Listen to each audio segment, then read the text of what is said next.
तो दोस्तों next question हम लोग आगे बढ़ते हैं। आरआरबी, एनटीपीसी और रेलवे के अदर प्लेटफॉर्म एग्जामिनेशन प्रिपरेशन में आपका स्वागत है। तो दोस्तों हम लोग स्टार्ट करते हैं नेक्स्ट क्वेश्चन 65 क्वेश्चन, जो कि सिंपल इंटरेस्ट पे बेस्ड है, जिसमें कि आप देख सकते हैं क्वेश्चन 5,000 रुपये पर 2 वर्ष में 300 साधारण ब्याज मिलता है, तो ब्याज की दर कैसे निकालेंगे। तो SI=PRT/100 लगा देंगे, यहाँ से आर का फॉर्मूला लगा देंगे और हमारा आंसर कितना जाएगा 3% is the right answer. Next question दोस्तों, राम का वजन श्याम से 25 किलोग्राम अधिक है। राम का वजन श्याम से 25 किलोग्राम अधिक है, दोनों का सम्मिलित भार 325 किलोग्राम है, तो श्याम का भार क्या होगा। पता है आपका आंसर दोस्तों। राम का वजन श्याम से 25 किलोग्राम है, आपको सॉल्व करना है दोस्तों। कॉपी पेन आप ले लीजिए। राम का वजन श्याम से 25 किलोग्राम है अधिक है, दोनों को सम्मिलित भार 325 किलोग्राम है, तो श्याम का भार क्या होगा। Question number 66। तो दोस्तों हम लोग सबसे पहले यहाँ पे क्या हमें श्याम का भार निकालना है, तो श्याम के भार को हमने एज्यूम कर लिया। श्याम का वजन कितना है, x kg है। अब स्टेटमेंट के हिसाब पे जाते हैं, तो स्टेटमेंट के हिसाब से हमें देखते हैं, तो ये बता रहा है कि राम का वजन जो है वो श्याम के वजन से 25 किलोग्राम अधिक है, तो हमने उसका वजन मान लिया x किलोग्राम है, तो x + 25 हो जाएगा। अब यहाँ पे स्टेटमेंट कह रहा है कि दोनों का सम्मिलित भार 325 है। तो इस तरह के क्वेश्चन में दोस्तों आपको स्टेटमेंट्स पर बहुत ध्यान देना और स्टेटमेंट्स को आपको पढ़ना है जल्दी से और समझना है उसको, तो आपको अपने आप स्टेटमेंट मिल जाएगा, सही से समझ करने की क्वेश्चन बन जाएगी। दोनों को जोड़ लिया =325, तो 2x = 25, 2x + 25 = 325, 25 में से जाएगा 300 आ गया, x किलो कितना 150 kg। नेक्स्ट क्वेश्चन दोस्तों पढ़ते हैं हम लोग आगे 67। मनु तथा भरत की आयु का अनुपात 6:5 है और उन दोनों की आयु का योग कितना है 44 वर्ष है। 8 वर्ष पश्चात उनकी आयु का अनुपात क्या होगा। अब दोस्तों यहाँ पर देखिए, बात समझ लीजिए कि हमें यहाँ पर आयु का अनुपात भी दिया है और दोनों आयु का योग भी दिया है और 8 वर्ष बाद की बात की जा रही है। तो स्टेटमेंट का ध्यान रखिएगा। वर्तमान आयु 6x, भारत की वर्तमान आयु 5x, दोनों का योग कितना दिया है 44, तो यहाँ से हमें x मिल गई 4, x वैल्यू मिलने 4 की वजह से फ़ायदा ये हो गया, हमें मनु की मिल गई आयु और भरत की आयु मिल गई। तो भरत की आयु हो गया 28 वर्ष, मनु की आयु हो गई 32 वर्ष। अब पूछा अभिष अनुपात, तो अभिष अनुपात दोनों को डिवाइड कर देंगे, तो हमें यहाँ मिल गया रेशियो 8:7। क्वेश्चन नंबर 68 की तरफ बढ़ते हैं दोस्तों। यदि किसी क्षेत्र के 40% व्यक्ति मधुमेह से पीड़ित हैं, 25% मिर्गी से पीड़ित हैं और 10% दोनों से पीड़ित हैं, तो कितने % लोग किसी भी बीमारी से पीड़ित नहीं, ये निकालना है। तो दोस्तों इस परसेंटेज निकालेंगे, हम 100 का यूज़ करते हैं, तो आपने टोटल निकाल लिया पहले। मधुमेह और या मिर्गी या दोनों से पीड़ित व्यक्ति 40 से 25 - 10, तो कितना हो गया 55। अब यहाँ पे दोस्तों क्या करना है आपको, बीमारी से मुक्त व्यक्तियों का प्रतिशत निकालने के लिए टोटल जो हमने निकाला है इसमें से 100 से माइनस कर देंगे, तो 45 is the right answer. Question 69 के यहाँ तो पढ़ते हैं। क्वेश्चन 69 कह रहा है कि ये आपको एक आकृति दी हुई है। अब दोस्तों इस आकृति को ध्यान से देखिए और आपको ये बताना है कि नीचे दी गई आकृतियों के बीच में रेखाओं को मोड़ा जाता है, तो इनमें से कौन सी आकृति बनेगी। 10 मिनट का समय है दोस्तों, आप इसको सॉल्व करिए और इसका राइट आंसर बताइए।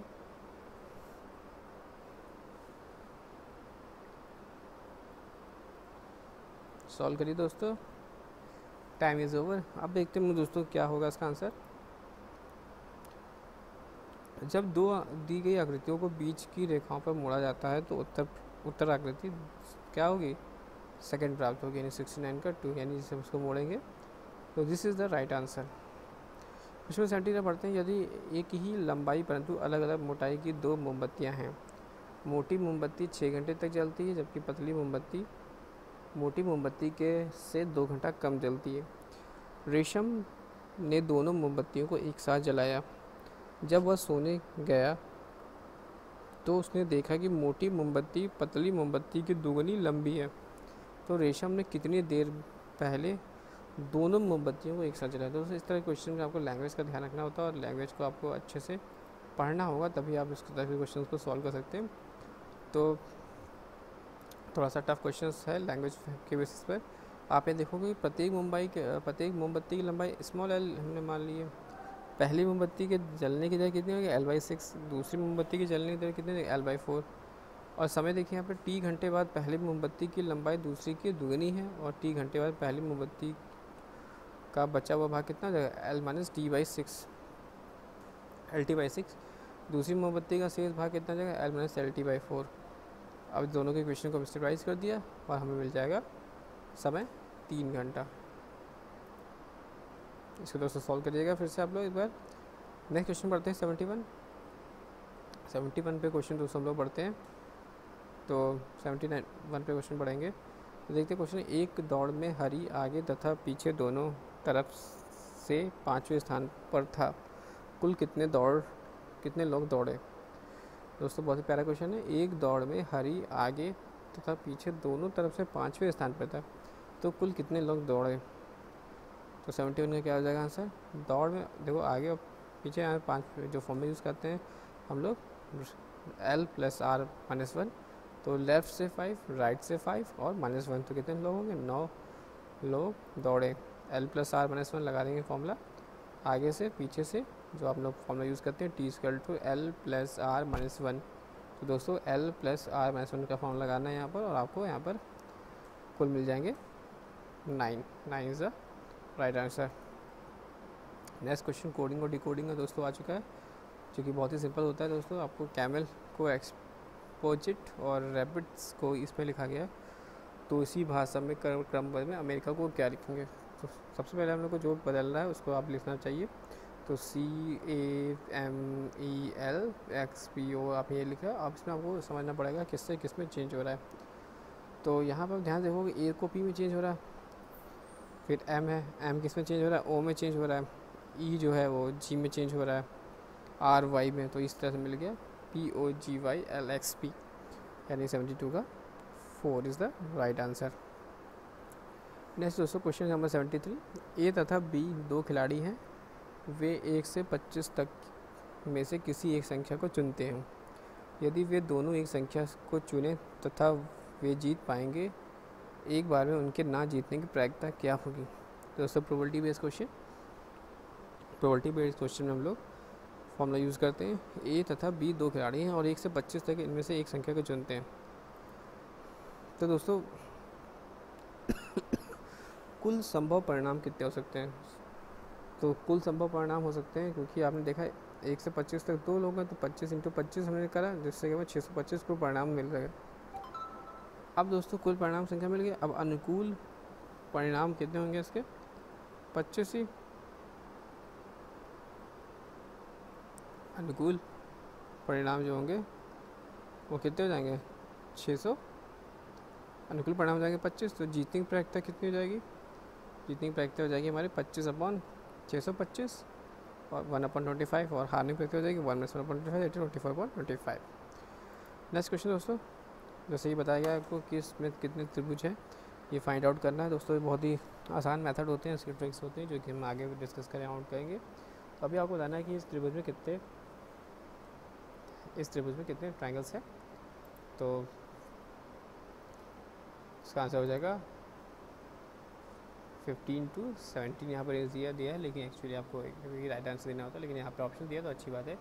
15 to 17 आप इस तरह से कौन सकते हैं, 1 2 3 4 5 6, फिर 7, फिर 8, फिर 9, फिर 10 11, इस तरह से आप काउंट करेंगे तो 15 से 17 जो होगा ये आपका राइट आंसर होगा। आगे बढ़ते हैं दोस्तों, क्वेश्चन नंबर 75। क्वेश्चन नंबर 75 जो है वो हमारा बेस्ड है रेलगाड़ी पे बेस्ड, क्योंकि ये एवरेज टाइम और डिस्टेंस पे आता है। क्वेश्चन ये कह रहा है कि अगर एक रेल 2.5 घंटे तक औसत 50 किलोमीटर प्रति घंटे की गति से चलती है और तब 1.5 घंटे तक 70 किलोमीटर प्रति घंटे की गति से चलती है, तो रेल इन को पूरे 4 घंटे में कितनी दूर जाएगी। क्वेश्चन ये सॉल्व करना है। एक रेल 2.5 घंटे तक औसत 50 किलोमीटर प्रति घंटे की गति से चलती है और तब 1.5 घंटे तक 70 किलोमीटर प्रति घंटे की गति से चलती है, तो रेल इन पूरे 4 घंटे में कितनी दूर जाएगी, ये फाइंड करना है। तो दोस्तों इसका क्वेश्चन बहुत ही आसान होते हैं, क्योंकि हमें स्पीड, डिस्टेंस और टाइम का बेसिक फॉर्मूला लगाना होता है। जिसकी वजह से क्वेश्चन जो होते हैं वो ये हमारे सॉल्व हो जाते हैं। तो देखते हैं दोस्तों, टोटल डिस्टेंस हम निकाल लेते हैं पहले, कुल डिस्टेंस। तो 15 इंटू 2.5 प्लस 70 इंटू 1.5, 125 में 105, दैट इज़ 230 किलोमीटर। कितना हो जाएगा दोस्तों आंसर? 230 किलोमीटर जो होगा वो टोटल डिस्टेंस कवर करेगी। नेक्स्ट क्वेश्चन दोस्तों बहुत ही आसान क्वेश्चन 76। अगर 2x प्लस वाई बराबर 5 है तो 4x प्लस 2y बराबर कितना होगा? तो सिंपल है, इसमें आपको लॉजिक लगा देना है। 2x प्लस वाई बराबर 5 है तो 2 से क्या कर दो, बहुत सारे मल्टीप्लाई कर दो। जैसे बहुत सारे मल्टीप्लाई करोगे तो 4x प्लस 2y करके तो जगह 10 हो जाएगी। बहुत ही ईजी क्वेश्चन दोस्तों, पर प्रेजेंस ऑफ माइंड का यूज़ करना था आपको। क्वेश्चन 77 पे आते हैं। तो दोस्तों 6 संख्याओं का औसत 4 और 5 है और इन संख्याओं के जोड़ के 3 के वर्ग को विभाजित करने पे क्या आएगा? तो आप देखिए यहाँ पे दोस्तों 6 संख्याएँ का औसत 4 और 5 है, तो इन संख्याओं के जोड़ को 3 के वर्ग से विभाजित करने पर क्या आएगा ये बताना है। तो दोस्तों 6 संख्याओं का योग है, यानी 6 into 4.5 27 is the right answer. अब क्या होगा, हमें यहाँ पे 6 संख्याओं का योग मिल गया। अब हमें 3 का निकालना है, तो 3 इंटू 3 9 हो गया। अब दोनों डिवाइड कर देंगे तो 27/9 that is 3 is the right answer. 23 is the right answer. अब दोस्तों हम लोग डायरेक्शन बेस्ड क्वेश्चन पे आते हैं कि क्वेश्चन कह रहा है कि अगर एक व्यक्ति सुबह के समय सूर्य की दिशा के मुख करके चलना प्रारंभ करता है और कुछ समय पश्चात वह अपनी बाई और मुड़ जाता है, इसके बाद वह फिर अपने बाई और मुड़ जाता है, फिर वह जिस दिशा में वो चल रहा है वो दिशा क्या होगी? इस तरह क्वेश्चन दोस्तों बहुत ही आसान होते हैं। आपको बस डायरेक्शन का ध्यान रखना है। आपको इस तरह समझ में आना है कि ये आपका स्टार्ट है, अब यहाँ से ये चल रहा है, फिर इधर मुड़ जा रहा है। अपने लेफ़्ट और हैंड की पोजीशन को यहाँ पर देखना होता है। लेफ़्ट अपने आप को अपने हाथ की पोजीशन से लेफ़्ट की पोजीशन राइट पोजीशन मुड़ना होता है। और आप यहाँ पे देख रहे हैं कि हम लोग कहाँ पहुँच गए? पश्चिम दिशा की ओर पहुँच गए। राइट क्या होगा आंसर? पश्चिम। वह संख्या बताए जो निम्नलिखित में से संख्याओं के अनुक्रम के बाद आएंगी। यानी इसमें हमें सीरीज़ का क्वेश्चन है जो कि फाइंड करना है। 3, 6, 18, 72 और 360। तो हम लोग यहाँ पर फाइंड आउट करने होंगे कि किस तरह से ये पेयर बन रहा है। तो देखेंगे आप, तो आपको मिल रहा है यहाँ पर कि 3 इंटू 2 करें तो 6 मिल रहा है, 6 इंटू 3 मिला तो 18 मिला है, 18 4 यानी सीक्वेंस बन रहा है 3 इंटू 2 6, 6 इंटू 3 18, 18 इंटू 4 72, 72 इंटू 5 360। तो 360 इंटू 6 करेंगे तो हमें कितना मिल जाएगा आंसर? 2160। 2160। नेक्स्ट क्वेश्चन दोस्तों, दो स्टेशन ए तथा बी हैं और एक दूसरे से 110 किलोमीटर की दूरी पर है। एक रेल ए से प्रातः 7 बजे चलती है तथा बी की तरफ 20 किलोमीटर प्रति घंटे की गति से चलती जाती है। दूसरी रेल बी से प्रातः 8 बजे चलती है और तथा ए की तरफ से 25 किलोमीटर प्रति घंटे की रफ्तार से चलती है, तो आपस में किस समय मिलेगी? तो दोस्तों इस तरह क्वेश्चन के लिए आपको यहाँ पर डायरेक्शन बनानी पड़ेगी। ऐसे बना रही है ए और बी, इसके बीच की डिस्टेंस 10 किलोमीटर। स्टेशन ए से चली रेलगाड़ी 3 घंटे में 3 इंटू 20 बराबर 60 किलोमीटर जाएगी और स्टेशन बी से चली रेलगाड़ी 2 घंटे में 2 इंटू 25 यानी 50 किलोमीटर चलेगी। तो दोनों गाड़ी में लगभग 10 बजे मिलेंगी। तो दोस्तों ऐसी यूज़फुल वीडियो के लिए मेरे चैनल को लाइक और सब्सक्राइब करिए और साथ ही साथ डिस्क्रिप्शन बॉक्स में मेरे टेलीग्राम चैनल का लिंक है, तो आप इस पर ज्वाइन हो जाइए। दोस्तों thanks for watching and sharing.